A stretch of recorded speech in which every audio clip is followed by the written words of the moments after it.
Thank you, Professor Hill, Professor Furteau, and Professor Qureshi for being here this morning. So today I'll be talking about Junoon's song Sayonee. So this song is a Sufi rock song, and this song really set a precedence for the genre of Sufi rock itself. So just kind of a quick interlude. Sufi rock is kind of this amalgamation or this fusion of Western rock music, so electric guitars, bass guitars, drum sets, and they combine that tradition with the tradition of the raga system and the tal system in Hindustani classical and the instruments typically employed in Sufi music, like the percussion most especially. So this is Sayonee, and Sayonee roughly translated into English means soulmate. So like other Sufi music, there's this longing for the beloved. As we know in Sufism, the beloved could be God, it could be another individual, it could be a soulmate, it could be a lover. So in that Sufi tradition, we see the lyrics here where the vocalist is singing Sayonee, oh my beloved. He's calling out to the beloved. Jan ikbal nahi aur koi hal nahi. So he's saying he's bejan, he has no peace, he's longing for his beloved, and he feels like there's no solution to be offered for this longing. So some of the other lyrics here, kaun amore mohar koi sawal nahi. So essentially asking the value of life.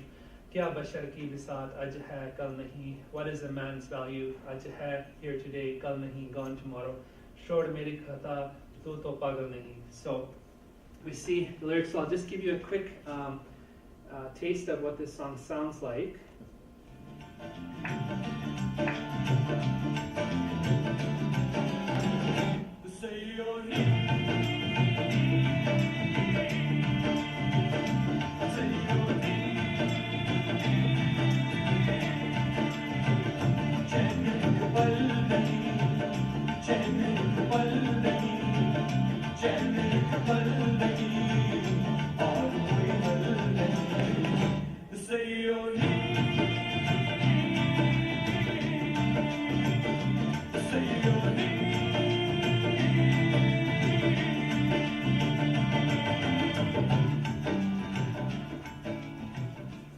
So this song is approximately 88 beats per minute.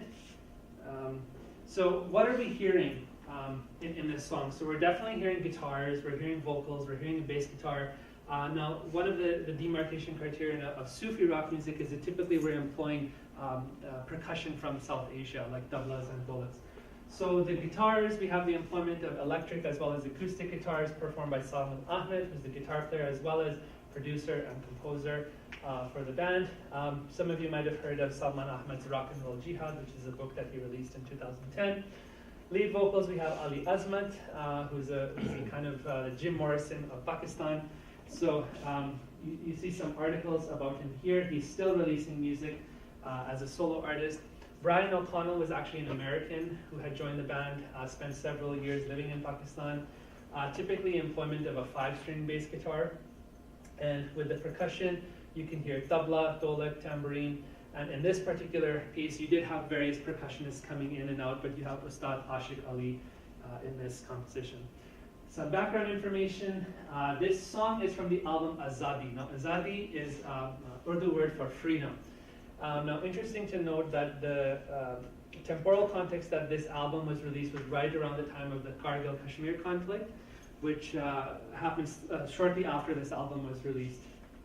So definitely setting a precedence, setting kind of this notion that there are alternatives to violence, there are alternatives to extremism, and that can be found in Sufism, in tolerance, in compassion, and in love. So released on EMI Pakistan, you can see here Salman Ahmed producing and writing along with Sabir Zafar and John Alec. So the song starts with introduction theme on the acoustic guitar, playing quite high up on the fretboard, 10th fret of the B and E string. And what you'll notice immediately is if you look in the Western notation, you don't see it on the tabulature, but you'll see the and of every beat is emphasized. So we call this offbeat syncopation. So you can see the Western notation here, the tabulature here, And you can see that 1 and 2 and 3 and 4 and, so the and of every beat is emphasized rather than the downbeat. And I'm going to talk about why this theme, why this offbeat syncopation, this rhythmic context is introduced really early in the song. But first, let's listen to that introduction.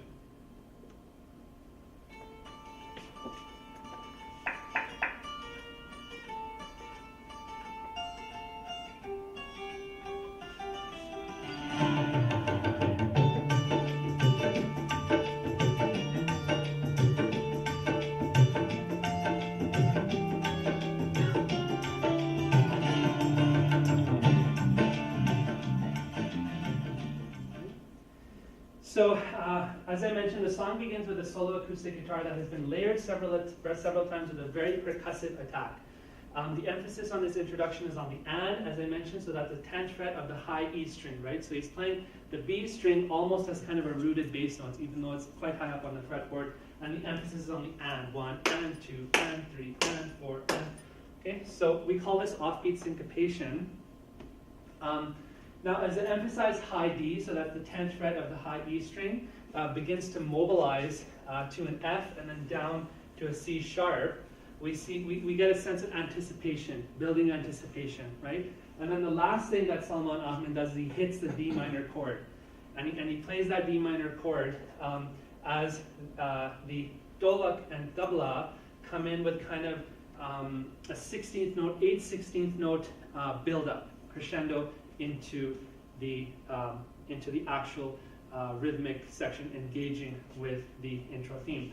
So you can see here in this intensity analysis that the downbeat, right, so this is the introduction that we just heard, the downbeat is de-emphasized. Here's your 1, your 2, your 3, your 4, and you can see that the and of every beat is definitely much more attack, there's much more emphasis on the offbeat. So you can see here, this is the B string here, right? 1, 2, 3, 4, and then the high E string, the 10th fret, 1 and 2 and 3 and 4 and. So we can listen to this. Now this has been slowed down about 25%.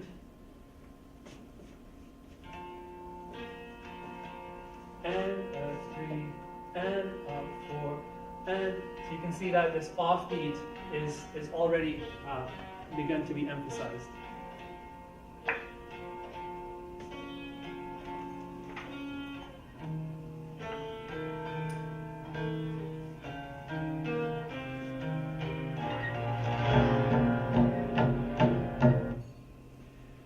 So the B string here, this 10th fret, which is playing an A on the 10th fret of the B string, it's almost acting like a bass note where we're having a pickup into every beat. So the B string proceeds as 1, 2, 3, 4, right? Whereas the E string is doing the 1 and 2 and 3 and. So even though this 10th fret, this high A, it's almost acting like an anchor, so anchoring down that introduction. So as the tabla and dolak is introduced, we start to see why this offbeat syncopated style is introduced immediately in the introductory riff. So the tabla and dolak, we're going to see quickly here, follows the same type of offbeat syncopation throughout the entire song. And this type of offbeat syncopation in the tabla and dolak kind of pushes the music forward, where the music seems to gain momentum. As you're listening, it seems to pick up in tempo, but actually the tempo is remaining consistent. So just a quick note on some of the strategies I've employed in the audio analysis. I have used tempo reduction, bass reduction, as well as vocal isolation. In cases where I've reduced tempo, I've typically done it by approximately 25%, and in most cases I've kept the pitch consistent with where the pitch was in the original composition. In other instances, I've isolated vocals, I've isolated the lead guitar and the solo. We'll talk about that real quickly, just to allow for a better understanding of that particular section of the performance we're focusing on.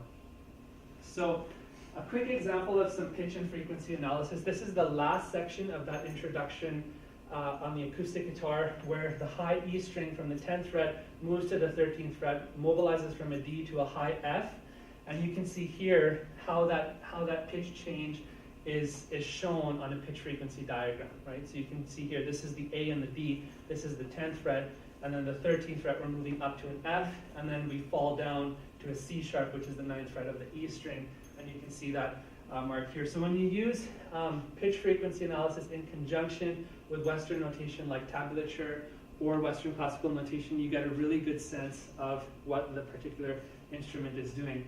As we move forward from the introduction into the rhythmic section, engaging with the theme, what we get, we talked about that bluesy 16th note pickup that the dolki and the tabla are doing. So they're picking up into the composition. So as Salman Ahmed hits that D minor chord and he holds it, right? And then the dolki and the tabla, 3 E and a 4 E and then they're in. Okay, so we can hear what that sounds like.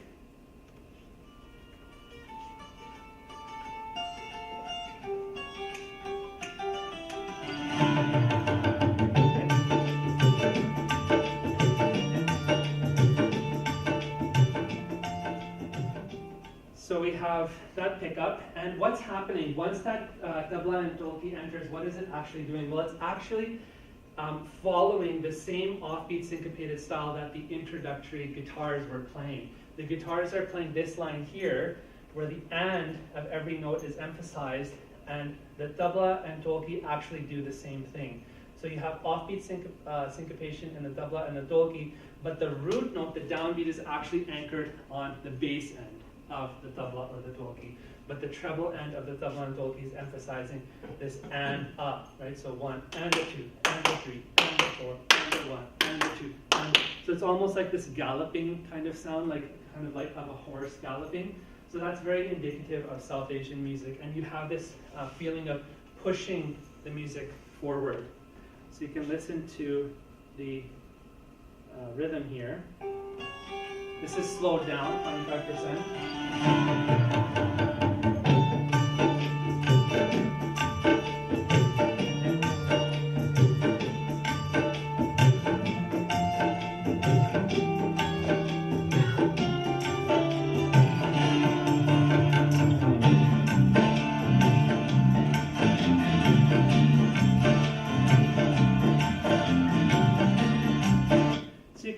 There's various ways that we can write out a rhythm like this. I mean, just writing it out as and or the 16th notes attached to each other doesn't actually do justice to what the dolki player is actually doing. Sometimes it's similar to like jazz swing music, where you have the ride symbol written out as 1, 2, and 3, 4, and 1, 2, and 3. But then there's italic swing, right? So it's actually not 1, 2. It's like right? So just kind of writing this out, having a sense of what the instrument is actually doing helps. So as the rhythm section engages, we have Ryan O'Connell on the bass guitar playing this 5-string bass guitar quite high up on the fretboard. He's actually singing, he's showing the sonic abilities of the bass and building anticipation again to the introduction of the vocals, to Ali Azmat calling out for the Sayonee.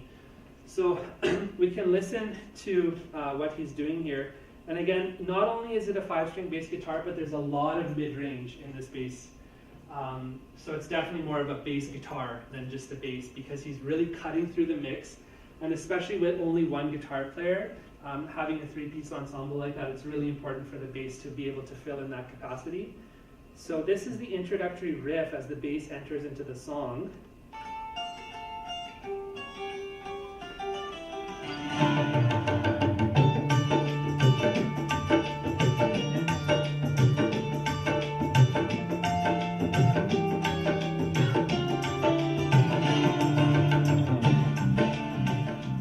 So I've isolated the bass as a MIDI patch if you just want to listen here.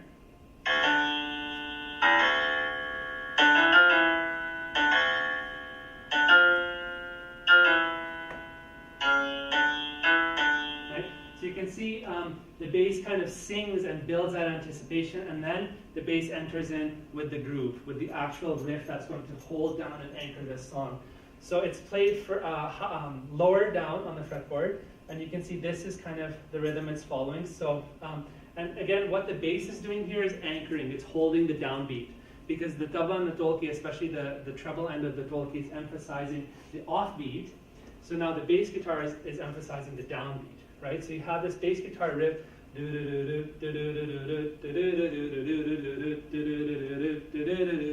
right? So it's emphasizing the 1 and especially the 3 and the 4, the downbeats of the 3 and 4. So you can listen to what it sounds like.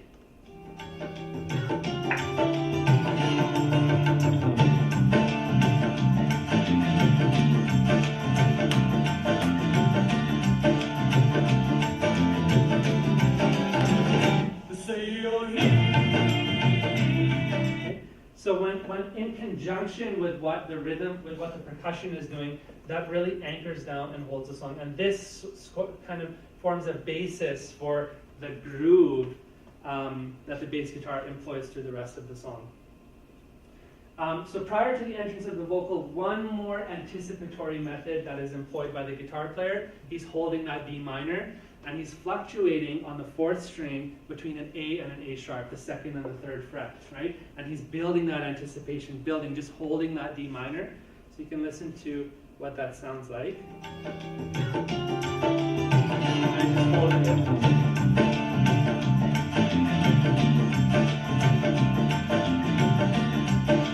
Holding the D minor.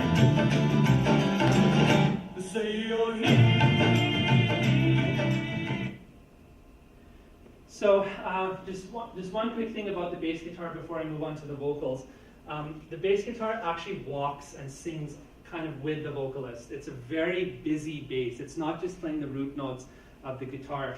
And that's really beneficial in a 3-piece group, right? When you only have one guitar player, particularly in a live context. So you can get the sense that these songs were developed in the context of a group kind of jamming out in a rehearsal space, rather than actually composing as they record, right? Particularly with how busy the bass guitar is and how it's really filling up a lot of space. So you can hear an example of the bass guitar walking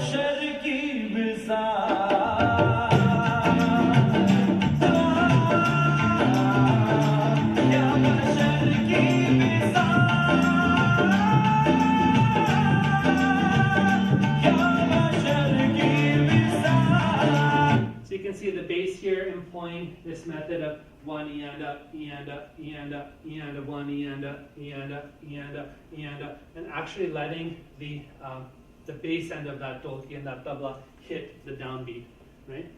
So the vocals. So the vocals enter in the song with this calling out to the soulmate, calling out to the beloved. So the main vocal theme we hear in the context of this song is this here, right? Sayonee, right? And it's essentially this means soulmate. So let's listen really quickly to what that sounds like.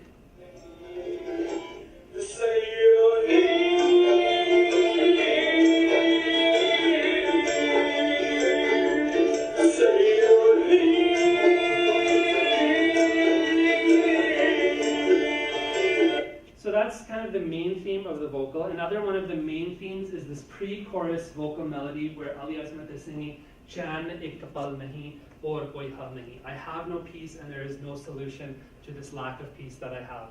So this is how it looks written out in Western notation. This section is also sung several times throughout the song as a pre-chorus. The last time this section is sung, you hear the introduction of several female voices overdubbed along with Ali Azmat's voice, which suggests the union has been attained, right? So the last time that this section is sung, you hear that the several voices together.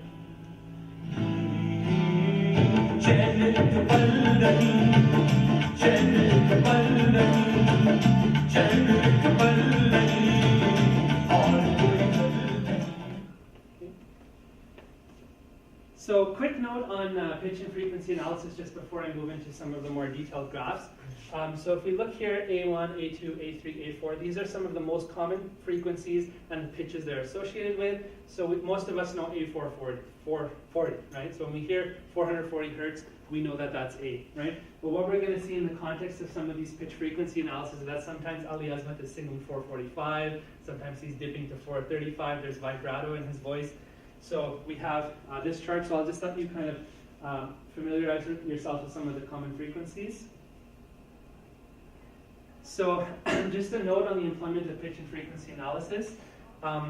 So some of the frequency analysis, we've set the sonic range from A2 to A4. So that allows us to get kind of a neater pitch frequency graph. But in the case where Azmat actually sang an A5, or where Salman Ahmad played an A5 on the guitar, that A5 would not be written as 880 hertz, it would be written as 440 hertz. But that still allows us to get an accurate representation of the pitches and the frequencies that are being employed, right? So that's just note bearing as we move into the analysis.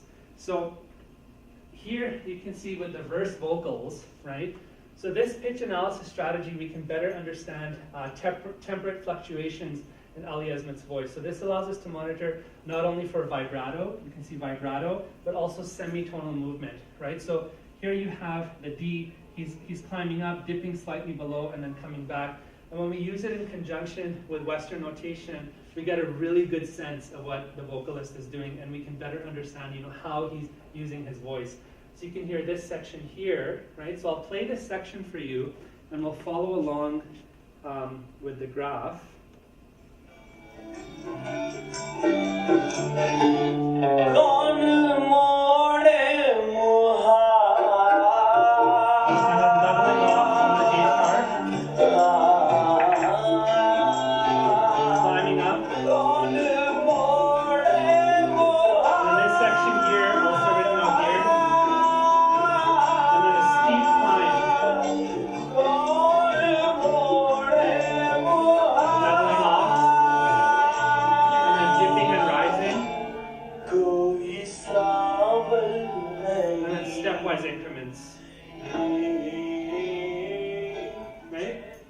So, I'm not sure, you could all hear me over the voice, the vocal, right? So we can see kind of what's happening. We have dips and rises, a steep rise here, and then falling, stepwise increments, and we get a really good sense of what the vocalist is doing, particularly in conjunction with that. So you can see stability at times. You have stability on the A sharp, right? Stability on the D. But at other times you have, he's moving, he's using semitonal variation to climb slightly above the note, dip slightly below the note. The chorus, right, you can see the vocal isolated here. This is the Western notation, so we're going up from an A to an F. So you can see what that looks like in the frequency analysis, where we're going up from the A. He climbs slightly above the F, and then below, and then stabilizes on the F, stabilizes again on the D, climbs to the F, and then falls down again, right? So we can hear what that sounds like. And again, this is slowed down about 25%. And there's the D, right? So E, and then D, right? So we can see the vibrato, we can see the vocal dips, sporadic rises, semitonal fluctuation, and especially when we use this in conjunction with the Western classical notation, we get a really good sense of what the vocalist is doing. So the last chorus is quite a bit different than the first chorus because it's increasing it in intensity, perhaps suggesting a union. The union with the beloved has been attained, right? So rather than climbing up to the F, we're actually climbing from an octave jump all the way to the higher A, dipping down to the G, and then we're stabilizing here with this step down from the E to the D. When I play this section for you, notice this step down from the E to the D here, and also notice the fluctuation between the E and the F that takes place right here. And then notice the jump up to the A and then stabilizing on the G.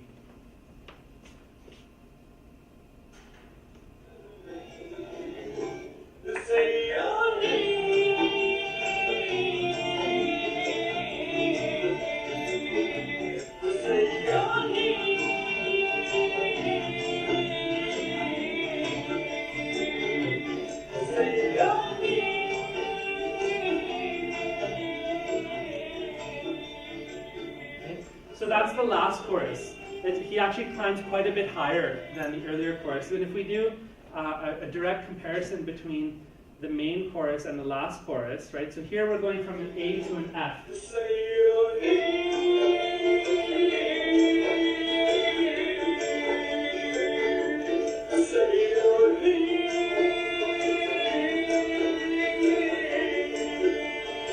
And then the last chorus.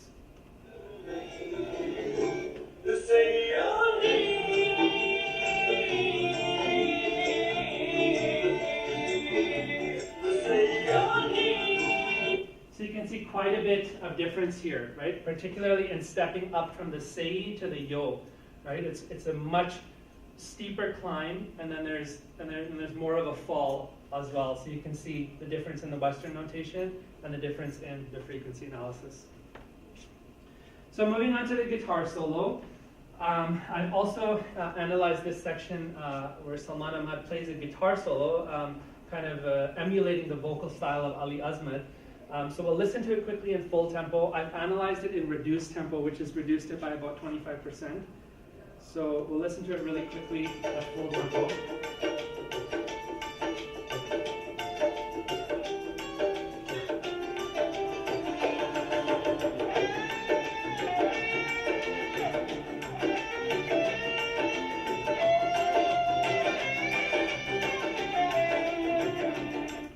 So this is what it sounds like slowed down and isolated.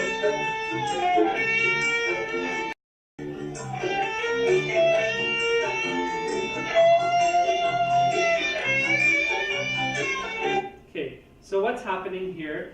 The section I focused my analysis on, I'm just going to show you what's happening, and then we'll listen to it, and then we'll come back to this graph to see that we can recognize all of these elements that are taking place. So this is an intensity analysis. What I want you to zone in on here is you have a roll off where Ahmed rolls off down the fretboard, and then a breath. So you can see the intensity dips below because it's a complete breath.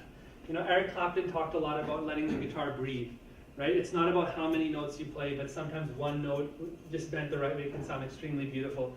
So there's a real breath there. He lets the guitar breathe, and then he hits us with this really high A, you know, really sharp, really aggressive A. And then that's followed by a step down, and then the real mourning, the real crying of the guitar, where you have the implementation of a wah pedal, and you have this section here, and you'll hear the guitar bending and movement with the wah, and this kind of mournful, kind of crying kind of sound. So we're using compression, distortion, as well as the wah pedal. So just focus on these key elements, and then I'll play it for you, and we'll see if we can hear those. So here's the breath. The attack, the step down, and then the crying with the wah pedal.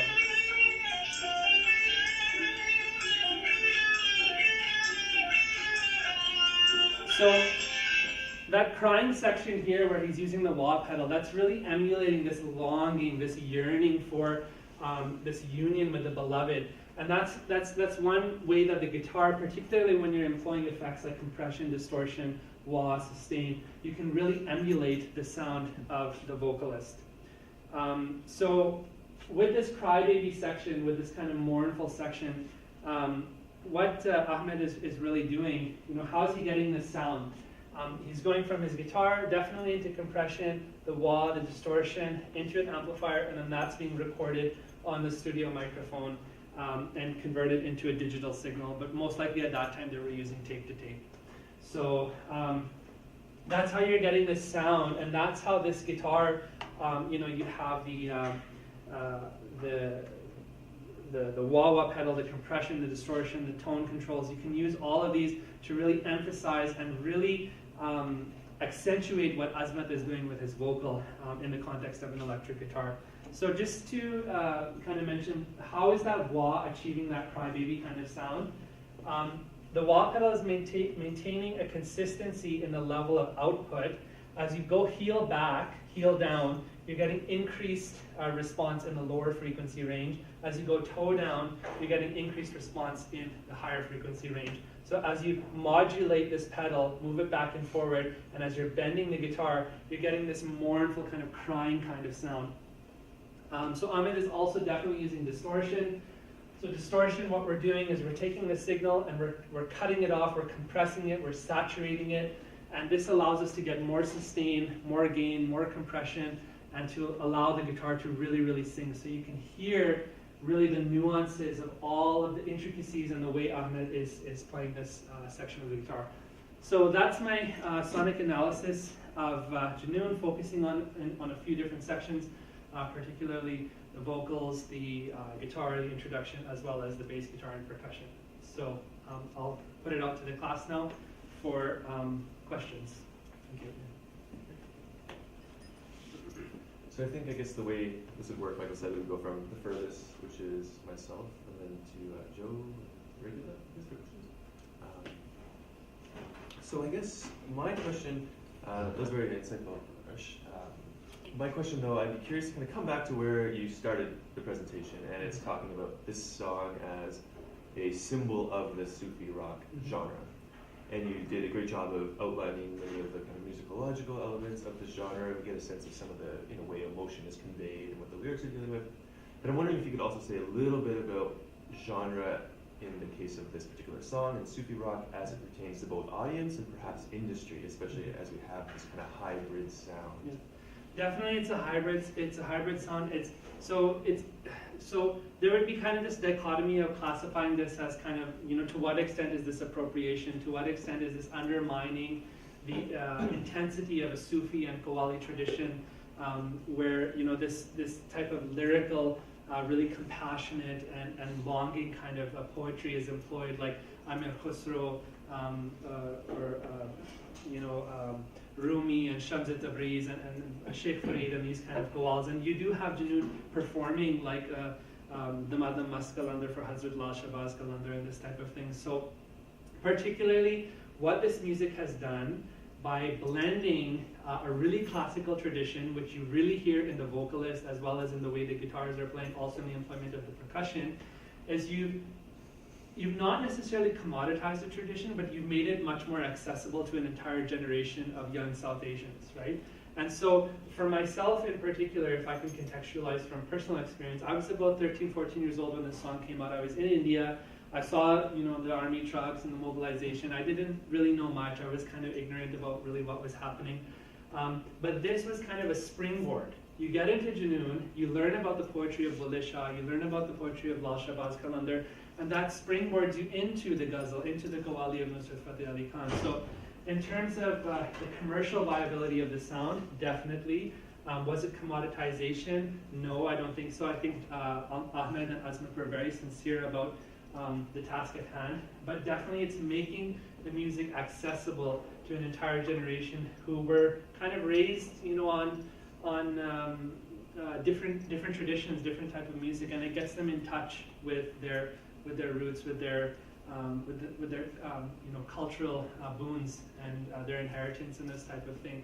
So in terms of relating to the audience, definitely it's taking maybe perhaps a disenfranchised generation who's disconnected from their culture and using a medium that they understand, that resonates with them, to allow them to reconnect to something that is kind of a part of their history in that way. Does that kind of answer? Yeah, for sure. And then maybe if you have any added comments perhaps in terms of how this might connect to perhaps a regional industry or maybe a global industry. You mentioned this was released on EMI Pakistan. Yes, definitely. This track, this band, set a precedence for what Sufi rock would become going into the early 2000s and the late 90s, right? You had bands like Jald, Noori, Strings, a lot of Pakistani bands that followed suit, that followed after what Junoon was doing.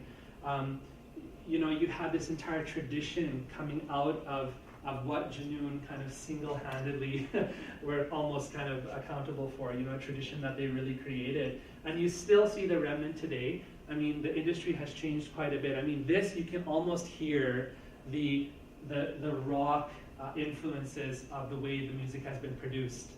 They're using, tube amplifiers. You can almost hear it's been recorded to tape. And you can hear the way the song has been created through the context of jamming together as a group. They're an excellent live band.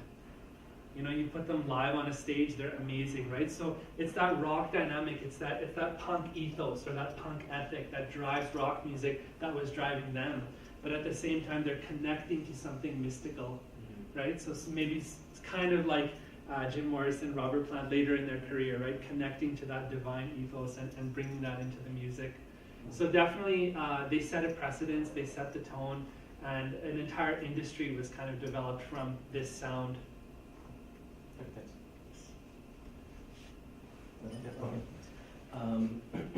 Yeah, so I really enjoyed the presentation.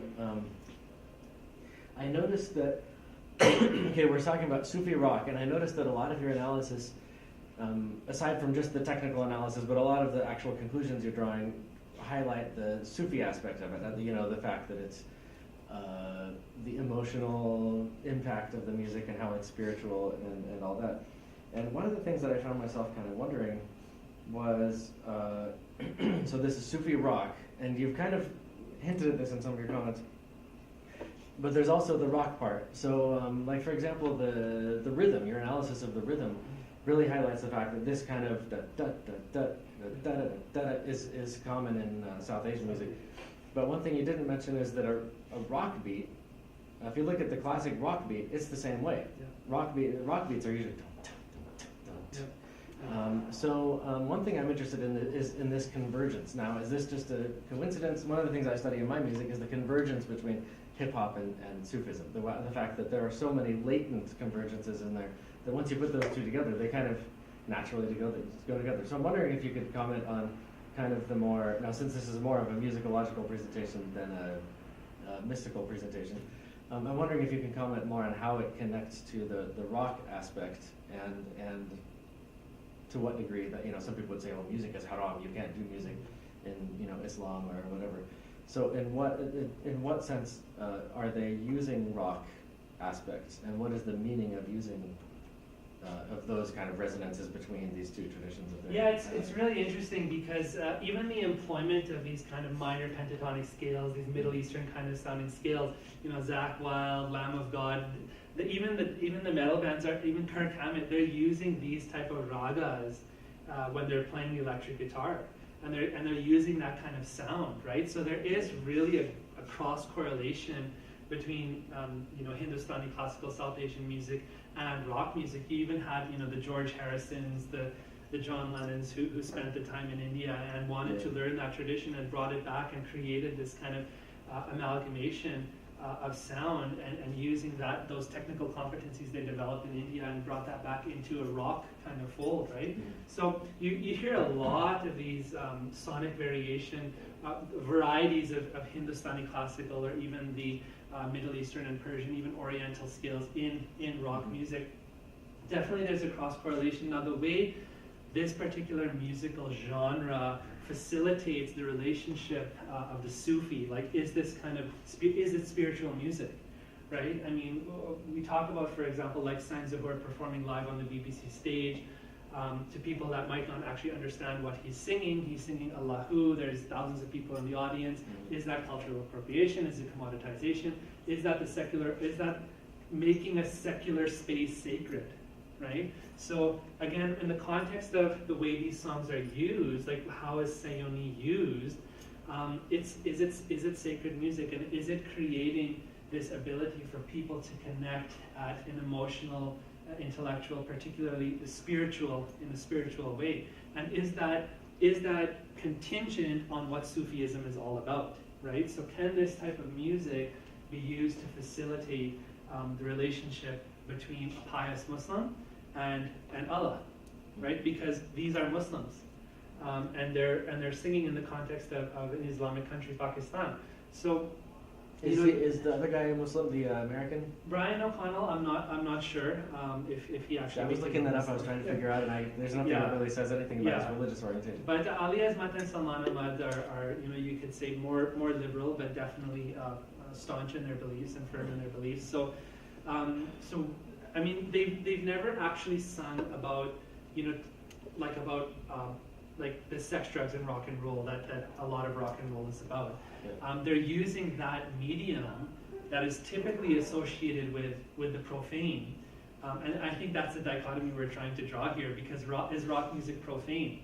If rock music's profane, how can it be recontextualized to these lyrics about devotion, love, and highly esoteric, mystical, and really important religious kind of spiritual kind of lyrical connotations, right? So we're fusing these two elements together. Have we created something sacred, something spiritual, and does this facilitate the relationship between the Sufi and the beloved, right? He's singing about the beloved. He looks like a Sufi, and a lot of the videos, particularly the imagery they use, the way they dress and the imagery, it's very Sufi, right? So I think there is a question there that is really important to raise, particularly given the kind of history of rock, given the kind of the cultural connotations of what really rock is all about, right? Mm-hmm. You know, when in the 60s, when the rock music started coming out, then the younger generation and the older generation, they became detached, because the older generation said that music is not kosher. And again, you know, this music is speaking to a generation. So, but I would say that it does facilitate that relationship, because there's something about the sound. You talked about the connection between, for example, the Sufi chanting, the zikr, the drumming and the chanting and the repetition of the 99 names of God, or the different forms of ibadat, and the way that correlates kind of very naturally with hip-hop rhythms. And then you have this amalgamation of kind of Sufi rap. Well, Sufi rock is kind of the same thing. You mentioned the similarity between the drums of rock music and the rhythmic kind of context of the percussion and the tabla and the dholak in this song. So there is definitely a synergy there. And I would say that, you know, a season to taste, but I think that this kind of music definitely does form, you know, several abilities, especially in connecting the younger generation. So to some extent, it does facilitate zikr, ibadat, but more than that, it's really a springboard. It's saying, okay, hey, you young people, you know, this is what we're about, but read between the lines, read deeper into it, and you'll see the entire history. You know, who was Hazrat Lal Shahbaz Qalandar? Who was Bulleh Shah? Right? What does it really mean to yearn for the beloved? Right? Because it's not a love song per se, like in kind of the commercial sense of the word. It's much deeper than that. It's much more intricate. It's much more mystical and esoteric than that. Mm-hmm. And so another question I had is, one thing I noticed with your, I don't know how much time we have, but one thing I noticed with your, you know, the graphic depiction of the singing, the guitar solo, it's very, you know, a lot of these things are, if you use linguistic anthropological terms, could be considered bivalent, in the sense that the analysis you do of the singing or the guitar solo, you could say, you know, this is what's going on. But you could see the same guitar solo, or a lot of the same elements. If you were to see them in a rock setting, you wouldn't say, oh, this is South Asian. Yeah. But if you see them as South Asian, you wouldn't say these are rock, because it kind of resonates both ways. But one thing I've noticed is the singing. I'm wondering, could you tell us on a technical level, if you were to map out a rock singer's singing in the same way, would you see differences? Because I thought, you know, looking at the microtones and everything, the guitar solo, I could see that coming from any Western guitar, rock guitarist. You know, even the pentatonic elements, the guitar rock roots in blues goes back to Africa and highly pentatonic music. So, you know, there's that overlap. But I'm wondering, in what way would you see the singer? Yeah, I think if you're writing it out in Western classical notation, now one thing I didn't do, but you could use a lot of ties and slur and tying and slurring, because especially in Hindustani classical music, it's not staccato. Right? You're not moving from one note to the next. Everything is tied together, and then you're kind of hovering on one note, and you can kind of dip slightly below and rise slightly above, and use a lot of vibrato in that context. But most rock music, it's really quite a bit different. It's more staccato. It's more, you know, there's less slur and less tying between the notes. Not only that, but tone is really emphasized. So you have this kind of the singing from the throat, or singing from the head voice that a lot of rock singers do. So I think if you were to analyze a rock vocalist and compare it to the vocals of Ali Azmat, now there are elements in Ali Azmat's voice that are derived from rock music, but I would say that the emphasis in his vocal performances is really, you know, the ragas, the South Asian kind of classical vocal kind of tradition, probably closer in form to Qawwali than it is to rock. And I think that's really what creates that amalgamation. But I think if we took, you know, like Bon Jovi's voice, or if we took James Hetfield's voice and did a sonic analysis of their voice, we'd probably find a lot more precise kind of staccato notes. a lot less slurring and a lot less kind of climbing and falling and this kind of,